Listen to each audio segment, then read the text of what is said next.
Welcome back, Pokemon fans. Angel of the Night 091 here, back again with some more ranked doubles VGC. Now, we are up against Leflex, and he's going to bring in a Landorus and an Incineroar. Both Pokemon very common within VGC, and of course they are going to initiate their ability, which is Intimidate. That is going to drop the attack stat of both Pokemon on my team, and of course, as you guys know, that is going to take us down by 2. Now, we have the Frisk. We find out that there's an Assault Vest with the Landorus, and we are going to go in for the Terra change into Dark, and we're going to go for the Trick Room with the DUSCLOPS. Now, the reason we're going to do that is because obvious reasons. The Incineroar is on the opposing side. It is a Dark-type Pokemon with the attack knockoff. Now, if that Incineroar does the knockoff, we would lose, of course, our Evolite. And of course, it's going to do a crazy mass amount of damage to us because we are a Ghost-type Pokemon. So by going into the Terra Dark, we are going to basically resist that Dark-type move of knockoff. We are going to go for the Protect with the ARAQUANID here. And the reason we're going to do that is because we want to get the Trick Room up before we try to go in for an attack. The Landorus, of course, going for a Stealth Rocks. I'm not really sure why you would go for Stealth Rocks here in VGC. It's not a very common play. We're going to go in for the Trick Room here. Of course, that is going to change the dimensions of the field, allowing slower Pokemon to attack first. Now that we've got the Trick Room up, we can actually just go in for some attacks here. We're just going to go in for the Nightshade with the DUSCLOPS.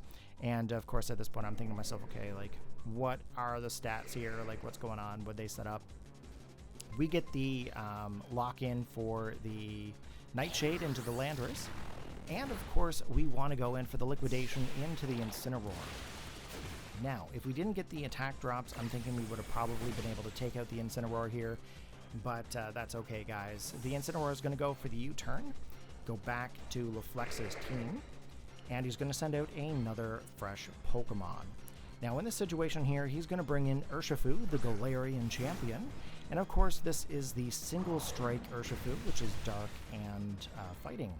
Okay, we also get a crazy amount of damage off onto our ARAQUANID here from that Landorus.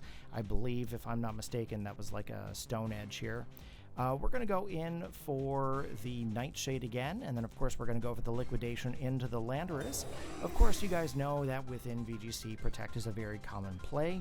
They're basically doing it to try to scout out to see what my team is going to be able to do. So we get the Nightshade off onto the Urshifu here, not doing very much damage, but it is chip damage nonetheless. And of course that protecting that Landorus from the Liquidation. Now the first move that actually gets lost here from the Urshifu is the Dynamic Punch. And as you guys are going to be able to see in this battle, Dynamic Punch is not a very reliable move. Now, we decide we're going to go in for the Liquidation onto the Landorus here. We're going to go for that Nightshade once again. And of course, Landorus here goes in for the Protect for the second time. Now, as you guys know, when you use Protect multiple times in a row, it has a higher chance of failure. So that's exactly what happened here. Landorus actually failed to use Protect the second turn, and the Liquidation actually ends up knocking it out. Nightshade doing not very much to the Urshifu here, but it is chip damage. Dynamic Punch is missing again for the second time. Dynamic Punch is really only viable when you're using like a Machamp with no guard. I would not recommend using Dynamic Punch whatsoever, especially with an Urshifu. I'd probably go with like a close combat here in that situation. Now, because you guys don't see any timers here, I'm predicting that my opponent is actually raging on the other side for missing the Dynamic Punch twice. He does technically have 3 Pokemon on the opposing side, but he pretty much knows at this point that he's going to lose. So he ends up rage quitting and DCing, and that is going to be the battle. So hopefully you guys enjoyed. Take care and have a good one.